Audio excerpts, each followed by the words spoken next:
Well, welcome back to Sasquatch and Sourdough. I am your host, Christina, and it is false fall in Maryland, guys. I am absolutely annoyed. I've already bought pumpkins and mums and done pretty much all the fall things, just like the Blink 182 song. And yeah, it's now like 85 degrees. So get it together, Maryland. Your weather is terrible. Anyway, welcome to the show, guys. I am really excited because this is actually going to be the first airing on Wednesday, 10 a.m. This show is going to be airing on Midnight Realm Radio on 365 Radio. So that's really cool. If you guys are listening to the show for the first time, welcome. This is an incredibly interesting, weird show that I have a hard time really explaining to people.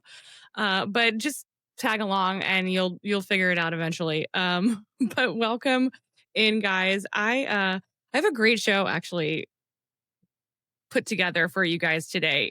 I've been looking at the analytics of like both the YouTube channel and then I usually push the show out in Buzzsprout. And apparently there's a lot of you out there listening from Colorado. So I wanted to put together a little curated episode um, that's going to be just about Colorado. So buckle in. There's going to be some weird encounters here. I'm really excited to just dive into the strange. It's weird. Colorado is a really weird place, as you know. So before I do that, though, I wanted to just get a little bit of housekeeping out of the way. You guys probably already know where to find us on Instagram. If you're not already over there, definitely on the YouTube channel. But remember that we do have an encounter map.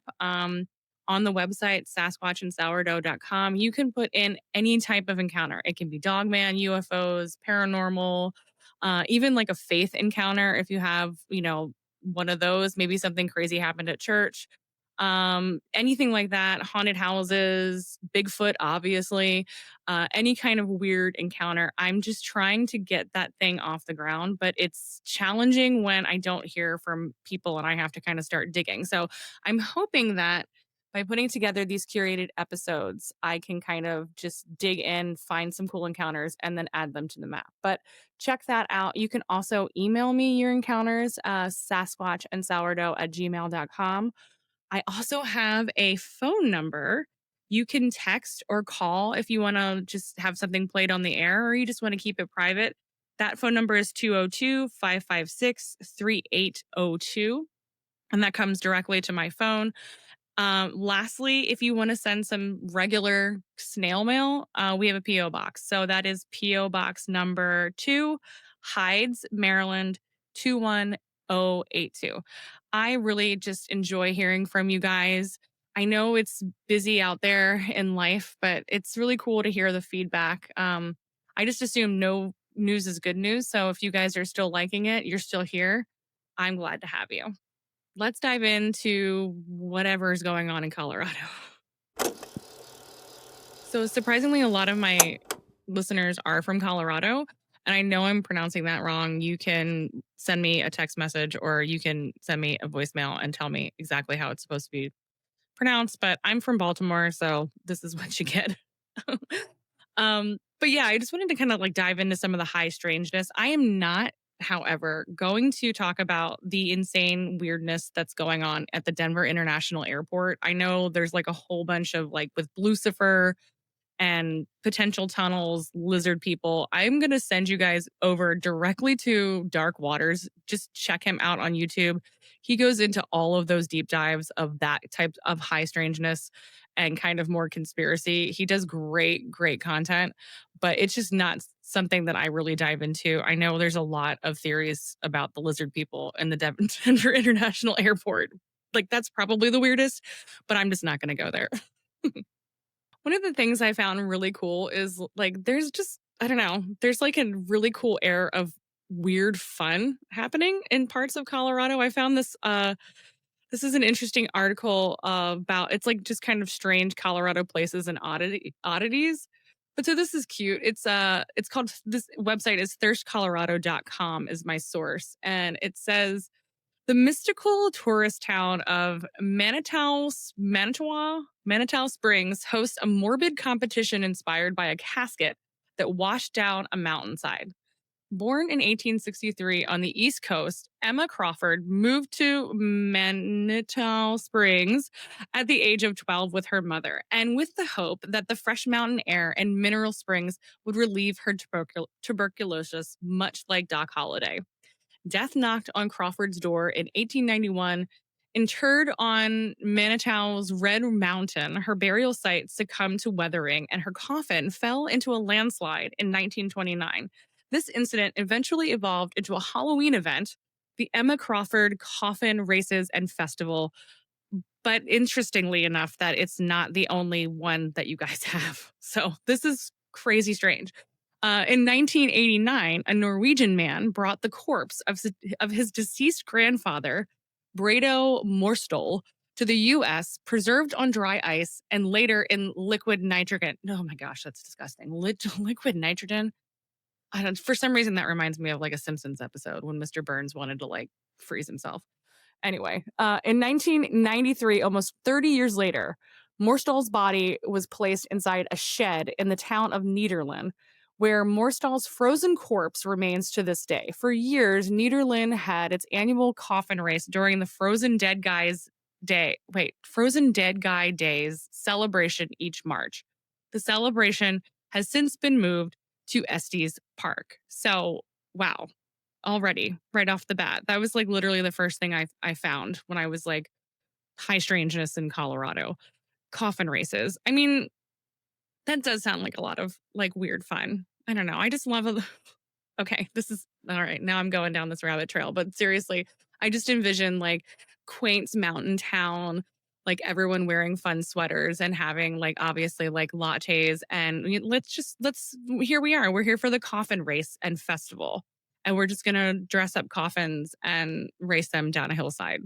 Like that's probably the coolest Halloween event I've heard in a long time. So bravo to you. If you've ever been to that festival, please please email me and let me know about it because I need context.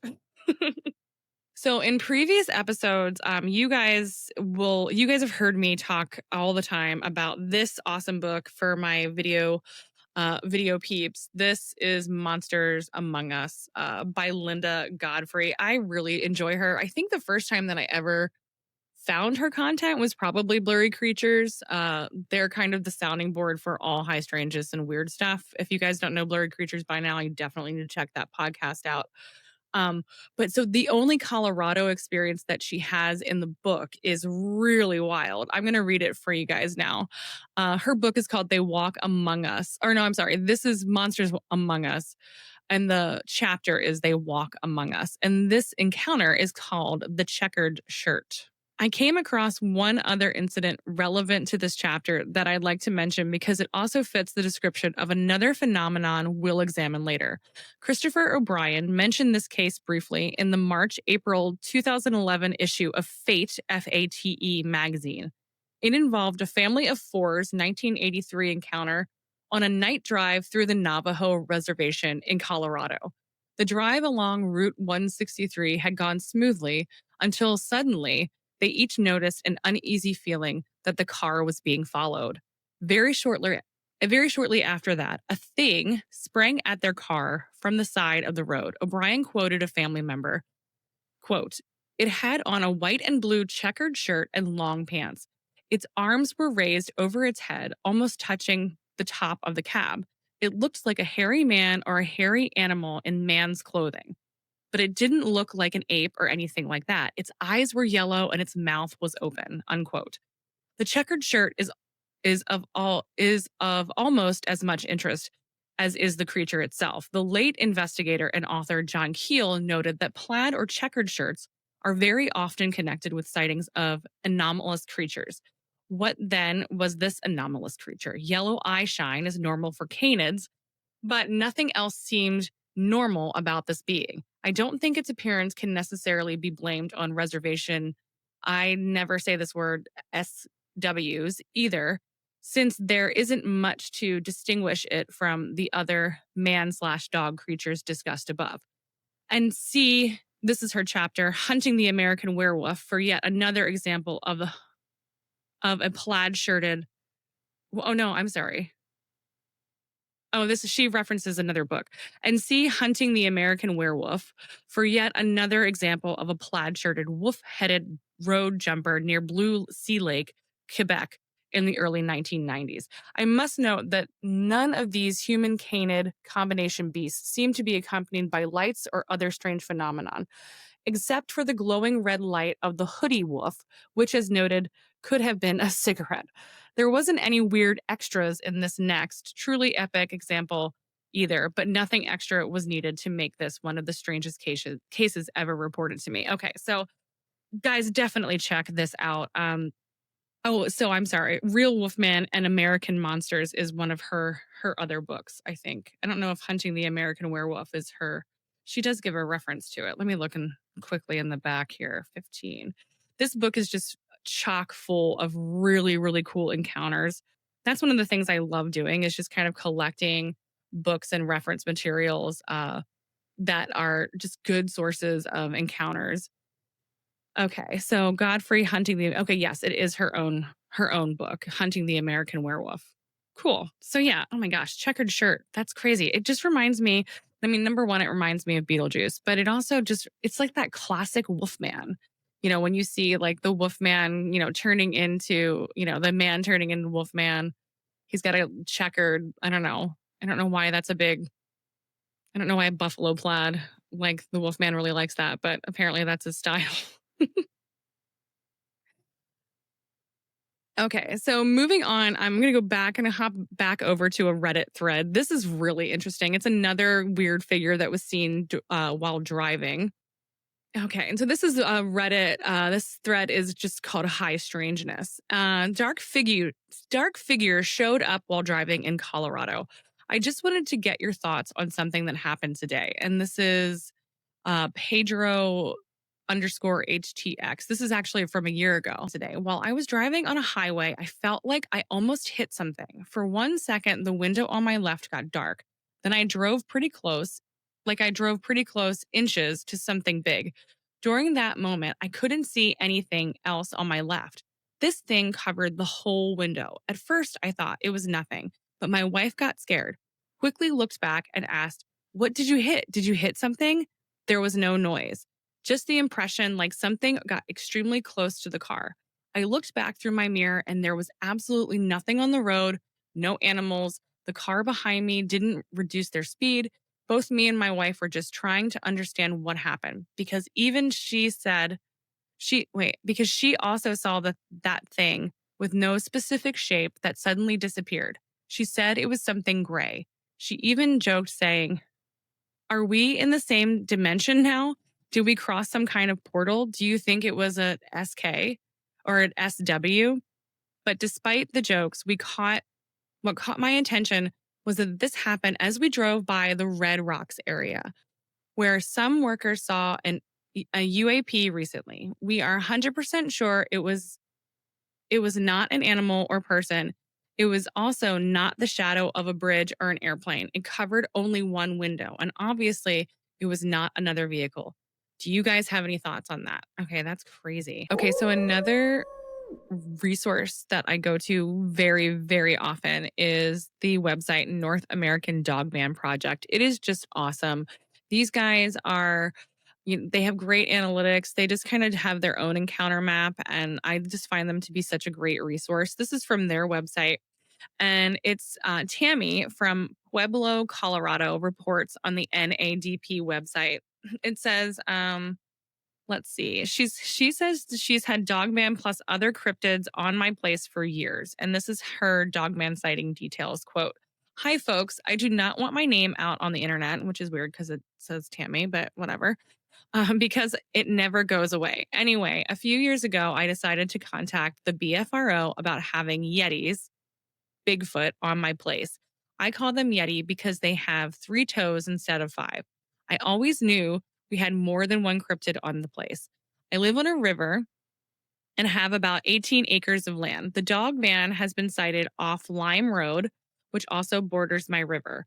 I am from Pueblo, Colorado, and I live on the St. Charles River, which dumps into the Arkansas River. My researchers had me put out cams to see if I could catch any Bigfoot activity.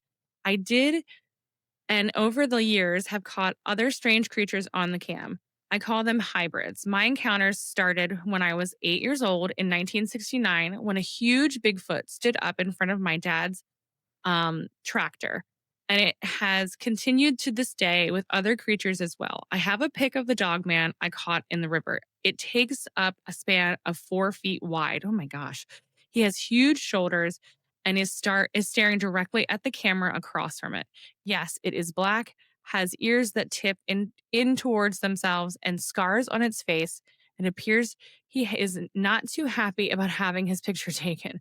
I felt very vindicated when I got that pic, and I blew it up in in Word so I could get a good look at the creature. Okay, so this her time was 1/28/2018. Yeah, so the cool thing is another good resource if you're into, kind of, I know a lot of people not so much hunting, but if you have some sort of issue on your property, you can check out my friend Drew at Cryptid Warfare podcast. So just check him out. He has a lot of resources about stuff like this. This is not the first encounter that I've heard where there's multiple weird sightings and weird happenings on a piece of large land. um, there's been a couple episodes that we've covered where I've talked to and interviewed some people that just, it's terrifying because, not only is it your property, but a lot of these remote areas, you're kind of just left, out there scared sometimes. And these things, I mean, outside of, Bigfoot doing a lot of the wood knocks, and I've heard of Bigfoot, knocking on people's cabins and stuff like that. But this is when you're like really isolated. I think people can really have just a hard time. And it also really kind of stinks when people don't believe you. So I love websites like this where you can just, send in your encounters and trust that you'll be believed. Okay, so moving away from Dogman for right now, I do have a really cool, still in Pueblo County, a Bigfoot um, report. So there's actually a couple. This is really interesting. I'm sure you guys are probably familiar with the BFRO, the Bigfoot Field Researchers Organization. It's another great resource. It's kind of these websites were sort of a catalyst for me to start my website because I loved the idea of there being encounter maps for different things. But then I also wanted to put together a map that would have a whole bunch of different encounters from different cryptids, UFOs, all of that sort of paranormal, whatever. Then you can kind of get like a bird's eye view of maybe what's going on, bigger picture.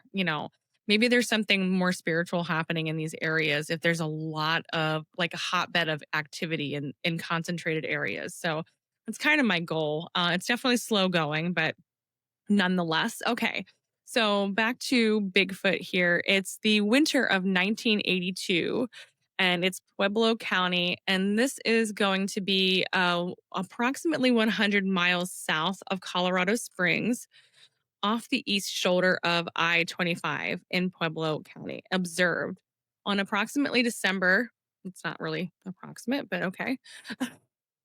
Approximately December of 1982, two friends and myself were returning to Colorado from Texas by car. Whoa. At just before midnight on a dark stretch of Interstate 25, heading north towards Denver, just 100 some miles before Colorado Springs, something strange caught my eye. I was seated in the passenger side of the car. A friend, Trent, was driving in the back seat. Asleep and extremely ill was another friend. To the right, traveling at 60 miles per hour, the headlights caught what appeared to be a 3 to 4 foot white haired ape like creature with a dark face. It was standing upright. My eyes caught it some 100 feet ahead in the lights, and I followed it with my eyes. It was merely standing there at the side of the road. Although I admit a childhood interest in Bigfoot lore, I almost instantly dismissed it as such a creature. Surely my eyes were playing tricks on me. I said nothing to my friend who was driving. My first instinct was to ask my friend to turn around and go back to investigate. Instead, I said nothing. 5 minutes later, my friend pulled off to the side of the road as he said he had to relieve himself. We met at the back of the car to, take care of business, where he expressed he was getting tired. I agreed, telling him I was tired too and starting to see things. He then told me that he was also seeing things, saying, yeah, I just thought I saw a polar bear back there. Oh my gosh. A chill went up my spine, and I asked him if it was a white and furry. He said yes. I told him that I thought I saw a small white ape with a dark face. Without missing a beat, he told me to get in the car. Let's get out of here. We wanted to go back to investigate, but our sick friend in the back seat needed to get home due to his illness. He was passed out throughout the entire episode, and we didn't want to pester him with our shared illusion.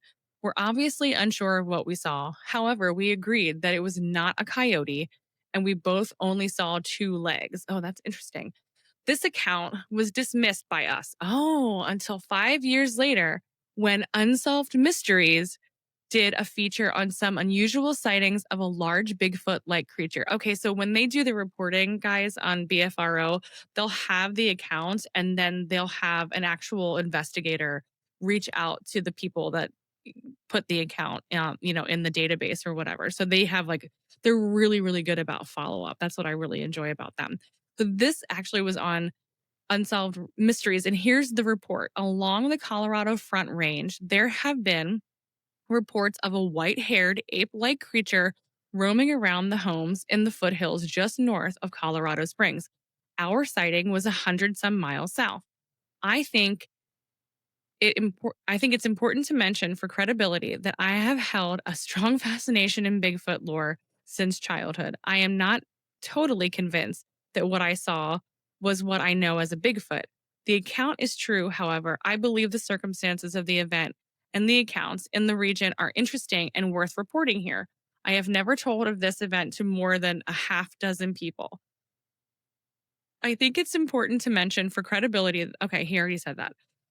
Um, so other witnesses, 3 car passengers, one asleep, one driving. Okay, gotcha. Environment. The environment of the exact place along I-25 would be difficult to access due to the time of day, 11 p.m. to midnight. We could speculate that this stretch of highway would be some 6 miles east of the Front Range of the Rocky Mountains. Hilly fields and pastures east of the highway. Elevation approximately 5,000 feet. Okay, so this guy was that. So it wasn't really a report from an investigator. He was just saying that he kind of, dismissed what they saw, but then they saw it on Unsolved Mysteries. That's crazy. And this was so this is actually kind of, I don't know. For me, this is cool because I was born in 1982. And I also grew up watching Unsolved Mysteries. That's kind of how my lore began, my journey. But can you just imagine you're in a time where no one talks about this stuff. I'm here on Midnight Realm Radio and I'm talking about weird stuff with you guys. It's all over the internet. There's so many podcasts. It's ridiculous. We're all talking about this. But in 1982 and the following years, you didn't really especially in the 90s, you were a weirdo if you talked about this stuff. So it's kind of interesting now that I don't know, we have all this interest, but also this guy got validation years later, which I think is kind of cool because I don't know, that's just kind of what made Unsolved Mysteries really cool.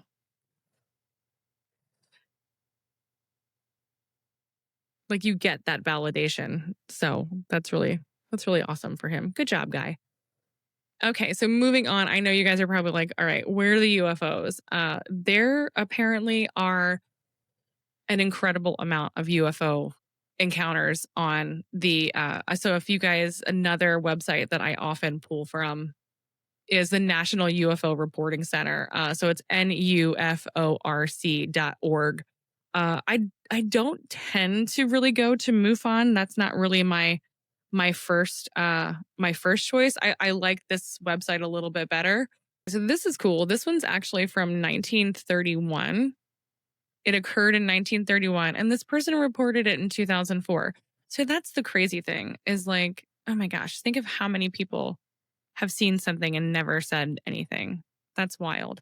Okay, so this is 6 to 8 miles southwest of Colorado. And the encounter reads, in the winter of 1931, I saw a flying machine, UFO, as I was riding on a horse in the draw of a pasture. I was 17 and I was riding a horse checking on cattle after a snowstorm, and I was about 8 miles south of Holo- Holyoke, Colorado. I'm sorry, I can't read. I went over a small hill and down to a draw that was about 25 to 30 feet deep. I was heading south and I got to the middle of the draw. I looked up to the west and I saw an elongated oval shaped flying machine in the air. It was an aluminum color and a door that was transparent like a glass, like a glass opened. It looked like a doorway, and a man appeared that looked human but was not as tall as a normal human. He looked down at me and he had a uniform on that was darker than he was. I looked back down because I was on a horse that stumbled quite a bit. When I looked up again, as soon as possible, there was nothing there, so they must have left. Oh my gosh. Okay, and so they also they will do a follow-up like kind of interview, or they'll reach out to the witness and do a follow-up note. And so their note from the website is time and date are approximate, although the witness is almost certain the incident occurred in 1931. We spoke with the witness at length, and he seemed to us to be exceptionally reliable and credible. PD. Oh my gosh, that's amazing. So this guy didn't report it until 2004. It happened in 1931. That's amazing. Wow, what a cool encounter.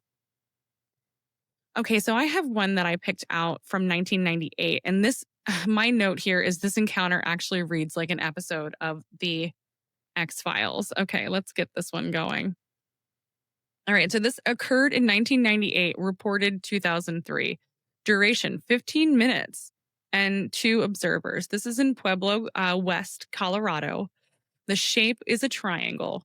Characteristics lights on object emitted beams. And the encounter reads, it was about 11:30 at night when my brother came into my room and told me to look out my window. He seemed very excited, but also a little scared. I looked out the window and I saw a bright blinking light with two other lights below in the shape of a triangle off in the distance. The two lights below were not blinking, only the top one. I didn't think anything of it at first until I saw it move.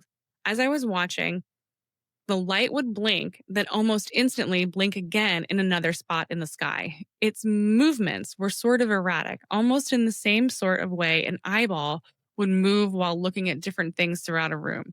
We live near a military base, and I just figured it was something that they were testing, and I just forgot about it until I read a report on this site. That is what I remember. But just for my clarity, my brother would like to submit the way he remembers it too.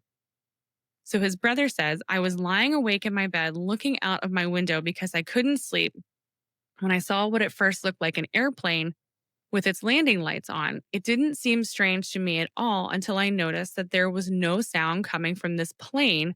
By the time my curiosity piqued and I opened my window in the expectation that I would hear jet engines roaring. However, when I did, all I heard were the sounds of a breeze blowing through the trees in our backyard. Suddenly, the light was gone, and when it next appeared, it was about 300 feet from my backyard and about 100 feet above the ground. It came up to my house and passed over.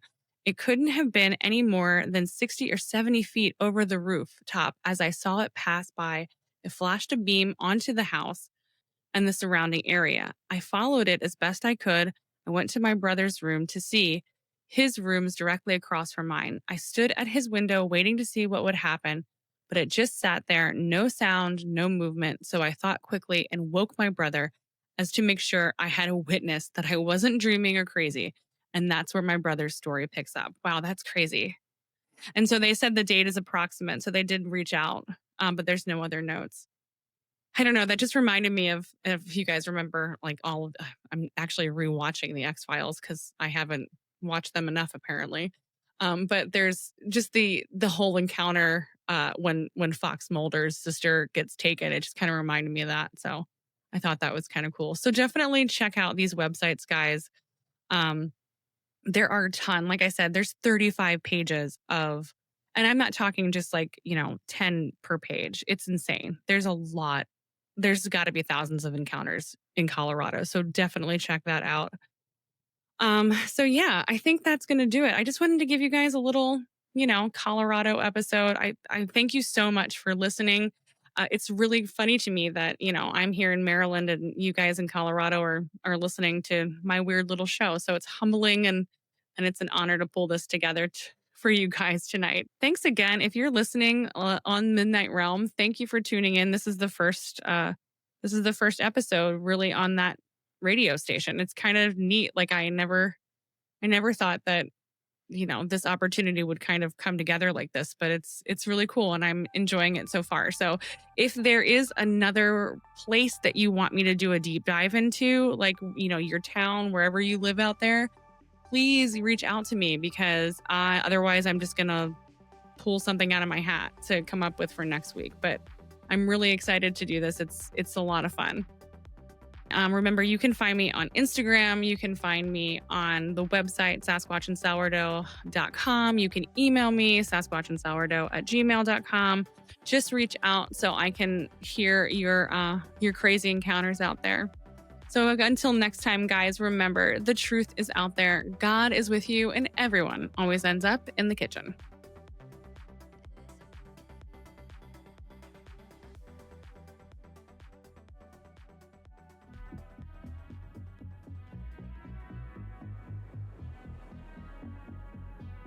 You have been listening to Sasquatch and Sourdough. I'm Christina, and thank you so much for tuning in. Sasquatch and Sourdough is so much more than just a podcast. We're a community of kindred spirits, united by our curiosity and fascination with the extraordinary. And we want to bring you into the conversation. So whether you've had a brush with the unexplainable, seen something that you can't quite wrap your head around, this is your space. We invite you to join us as we break bread and break down the barriers between the known and the unknown. If you want to share your story, you can email us at sasquatchandsourdough@gmail.com or send us a DM on Instagram. Until next time, remember, the truth is out there, God is with you, and everyone always ends up in the kitchen.